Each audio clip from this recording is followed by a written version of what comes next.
Well, hello, everyone, and welcome to Watson Vest Club's Live here in the attic of the Watson's Vest Club in downtown Mount Shasta. Right on. I'm here with my man, Rich Hess. I'm Dana Craig, and we're going to do some college football picks for you for Week 6. Now, before we get started, those of you that didn't hear the audio last week, we're going to run back over why we do the college game when it comes to picks and spreads. And why we're not doing other sports or why we're not doing professional football. I'm going to start with my man to my right, Rich Hess. What is it you love so much about the college game? Well, I'm going to say, as I said last week, it's the imperfect game. They're human beings. They're not perfect athletes. There's a whole lot of them more than in the pros. So there's going to be mistakes making, broken tackles, missed passes. It's the imperfect game. I love it. It's just you never know what's going to happen. An underdog can bring their A game and beat the number 3A game. You know, it doesn't matter. It happens every week. I feel the same way. I think coaching really comes into the fray with college football. Oh, yeah. There's always a reference to having 3 and 2 and 4-star players or 5-star players where everybody in the NFL is basically a 5-star player. So coaching really comes into the fray. Now, I went to Brigham Young University, and I was really hooked on college because my first full year at the Y, we won the national championship. And I was at all with those Lavelle home games. Edwards. Hey. There it is. Rich is a Colorado State guy, so our schools were both members of the Wacky Whack and then later the Mountain West. One of the things we're going to do today is we're going to go over our picks very briefly from last week on Week 5. Now, Rich and I both went 3-2.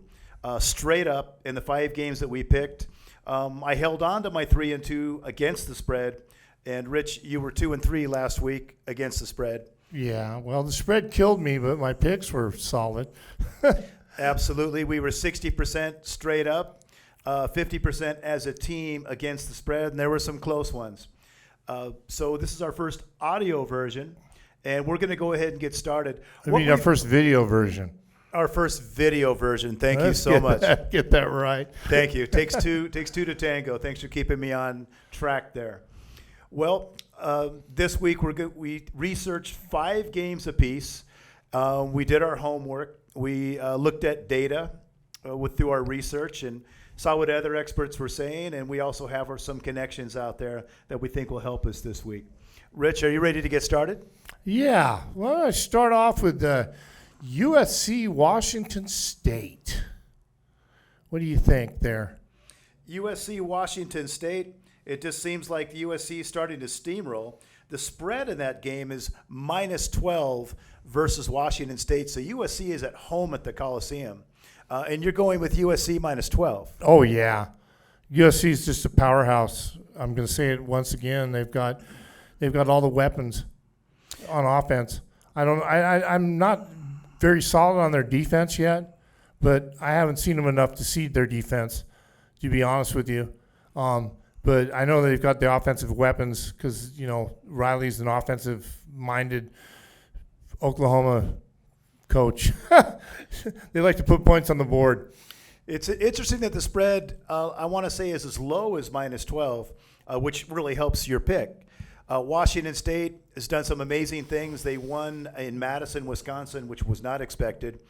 They had Oregon on the ropes, but they are going down to the Coliseum where I think maybe USC has had their speed bump a couple weeks ago against Oregon State. Yeah. But other than that, they've just been grinding people down. So USC -12 for the Rich and Dana's college picks.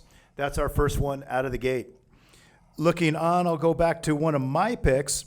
I've got Oregon at Arizona, and now I'm not going with the spread, although I would tell viewers and listeners that the +13 that Arizona is getting at home, it makes it interesting.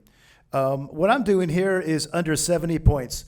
The Wildcats have had a program resurgence on the field in 2 different ways. They're playing really good defense, and they have a pretty good quarterback. Oregon hasn't exactly set the world on fire as a defensive unit, but they can score points in bunches.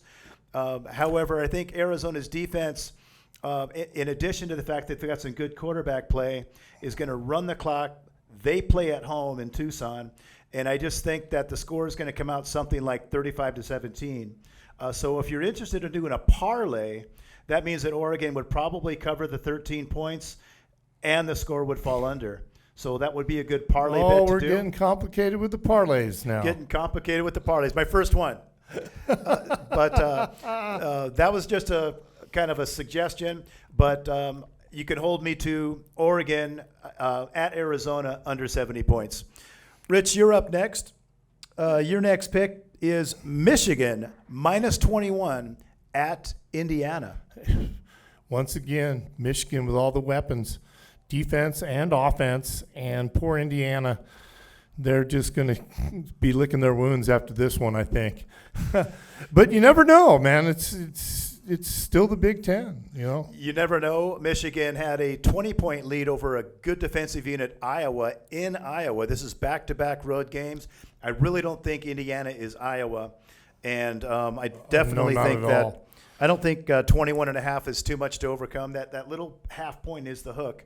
But Michigan's got to make a statement. I think so, too. I mean – Excellent. I consulted with my Michigan folklore people, and they're all really positive on Michigan covering the spread on this one.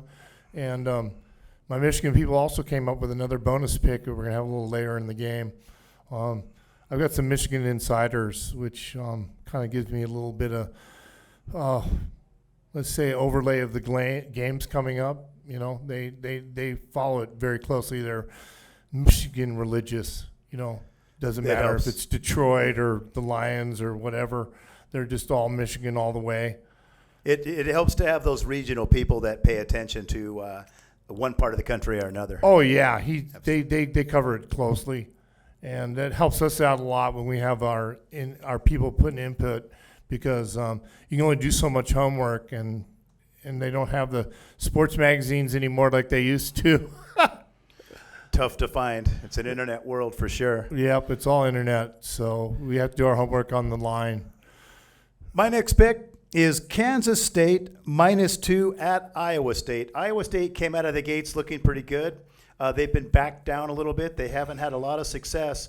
Part of their issue has been difficulty stopping the run.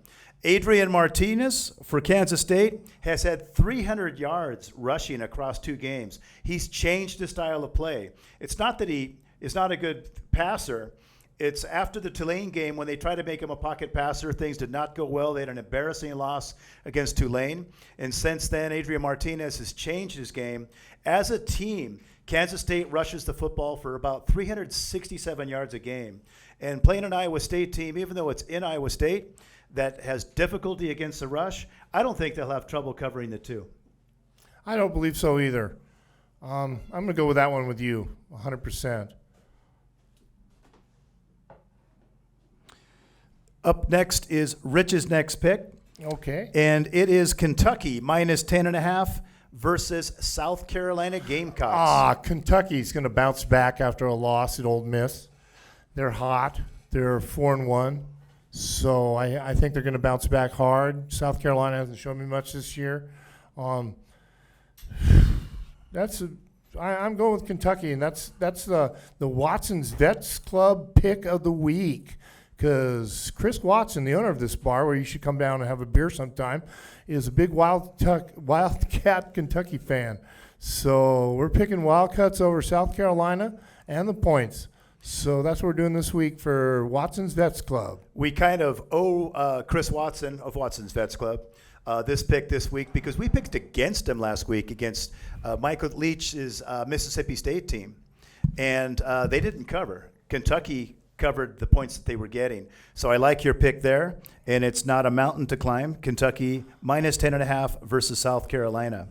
Moving into my next, I have the pleasure of covering the Red River rivalry. Woohoo! Right on the Red River. Texas at home, -9 versus Oklahoma. The depleted Sooners are spiraling. They started the season with high hopes. They started the season in the top 10, and they got blown out. Was it 55-27 a couple weeks ago against TCU, who wasn't expected to do well. and they're struggling right and left. Texas, on the other hand, has had a dynamite season with their backup quarterback, who, by the way, had a sprained ankle. They nearly beat Alabama. They only lost 17-16. In addition to that, that quarterback, Hudson Card, is listed as healthy, so that ankle's not an issue.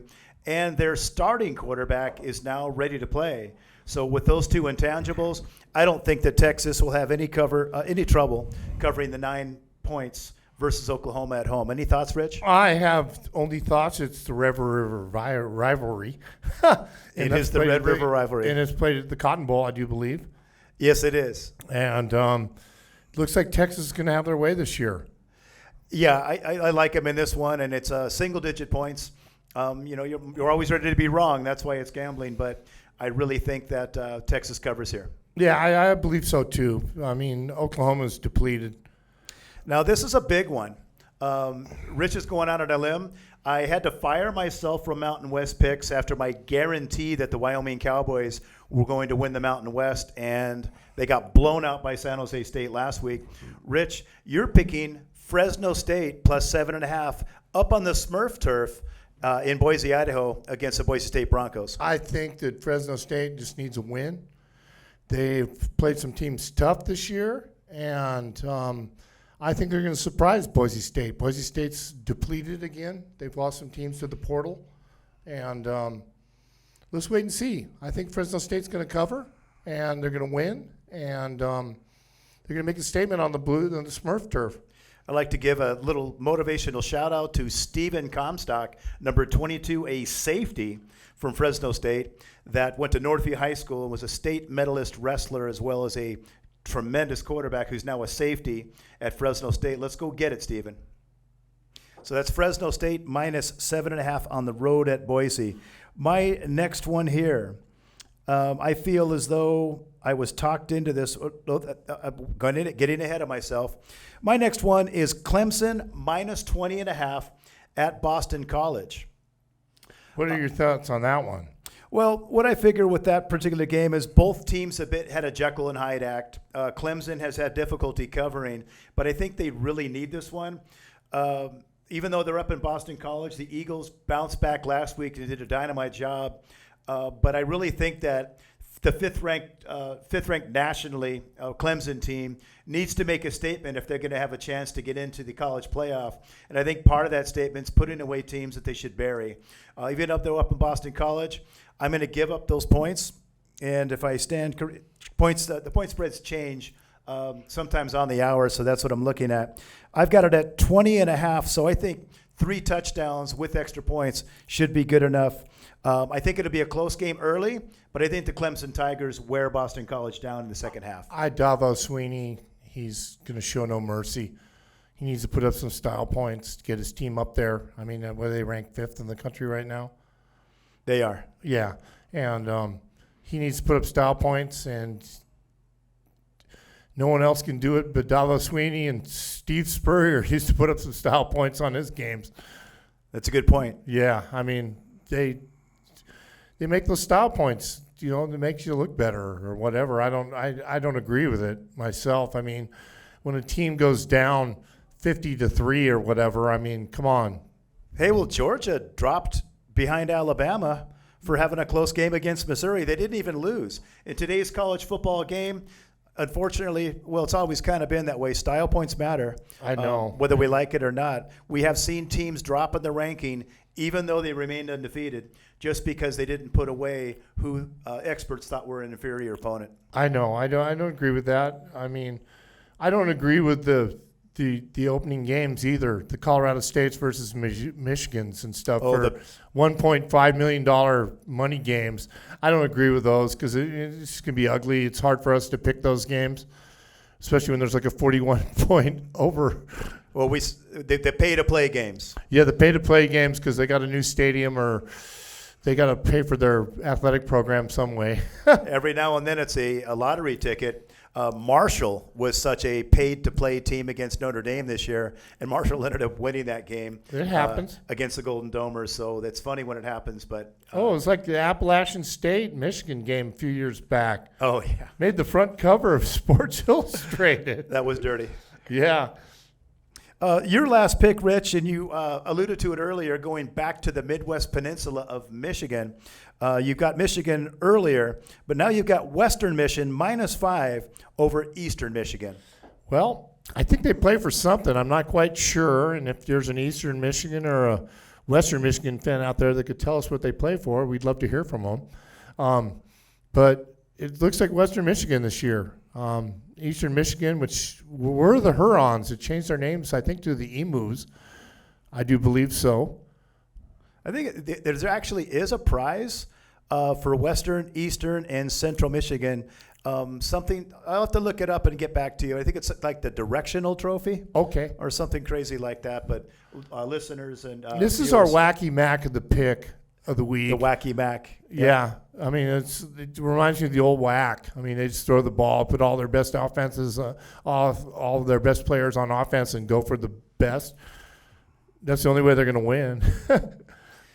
Well, my last pick, and I had to have my arm twisted on this one.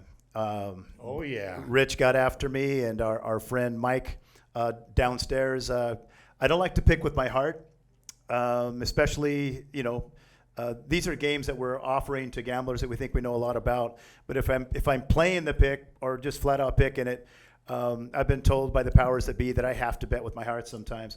So it's BYU +3 against Notre Dame in what's called the Shamrock Series. It's supposed to be a home game for Notre Dame, even though they're so far away from it. And for Brigham Young, it's just down I-5. But Notre Dame's favored in this game. And the Notre Dame contingent has 75% of the tickets, so it does make it a home game for them. My concern with the Cougars is their inability to stop the run in the past 3 games. They were blown out by Oregon, not being able to stop the run, and surprisingly didn't cover the spread against either Wyoming or Utah State, the run continuing to be an issue. If the Cougars can stop the run, and it's interesting to note that Notre Dame has not been a great running team. They're averaging a meager 50 yards a game rushing. So if the Cougars can address that, I think it comes down to quarterbacks. Yep. And Jaron Hall for Brigham Young has 12 touchdown passes and only 1 interception. And if the game is decided by the quarterbacks, I like the Cougars' chances getting 3 points. If it's decided by the quarterbacks, I'm going with the Cougars 100%. If it's on the running game, well, let's hail touchdown Jesus, I guess. The wrinkle for Brigham Young is they're hoping to get in the New Year's Six Bowl, and the earlier loss to Oregon compromised. This is the Cougars' last year in independence. If they are to get past the Irish, they've got Arkansas the week after that before the schedule lightens up a little bit. So I know they'll be motivated to win, and I'm going with my heart this time. Okay. Hey, well, sometimes you got to vote with your heart. I mean, I do. I got some games out there that I'm not 100% sure of, but, you've seen them in the past where teams rise up and overcome adversity and beat a team that they need to beat, especially like I'm thinking Kentucky this week because, they're almost bowl eligible. Yeah. Oh, yeah. And they're looking at a nice bowl game, and if they, improve their record even better, they get a better bowl game. Absolutely. There's a lot of motivation. There's a lot of motivation, especially when you've won like 4 or 5 games. You're like, well, I'm bowl eligible with 1 more win. And then, you're playing for the better bowl after that. That's right. Yeah. We've got one more bonus pick because it's tonight, and we're going to try to make sure we get this on YouTube for you. Tonight's game is Houston +2.5 at Memphis Tigers. Rich, you're picking Houston this time. Oh, yeah. They had a great coach there a couple years ago before he moved on, which happens to all the non-Power 5 conference coaches. Unless they say, there's been a few over the years that said screw it and stayed with their teams. But over the years, usually the little micro team gives up to the big team because of the big money for the coach. The boosters can't come up with the $7 million they need for the coach, All those intrinsic motivations in college football. Oh, I know. It's all about money, except I can think of a few coaches that didn't go for the money. Lavelle Edwards, for one. Correct. Yeah. Sonny Lubick. Sonny Lubick. Lubick, definitely. Of Colorado State. Yeah, That's he right. turned down some big college offerings when he was coach there. He liked coaching his little team, and he did well there. I mean, I was a big Colorado State fan for a lot of years. I still am, but we don't have a coach this year. We don't have any players. That's right. Well, this has been Watson's Vets Club Live here in downtown Mount Shasta. There you have my 5 picks, Rich's 5 picks on Rich and Dana's college football picks week 6. Whether you play the games or you're just interested to see how we do, tune in. We'll put this on YouTube under Rich and Dana's picks. Okay. College football week 6. College football picks week 6. Hey, that kind of rhymes a little bit. We're getting good at this, huh?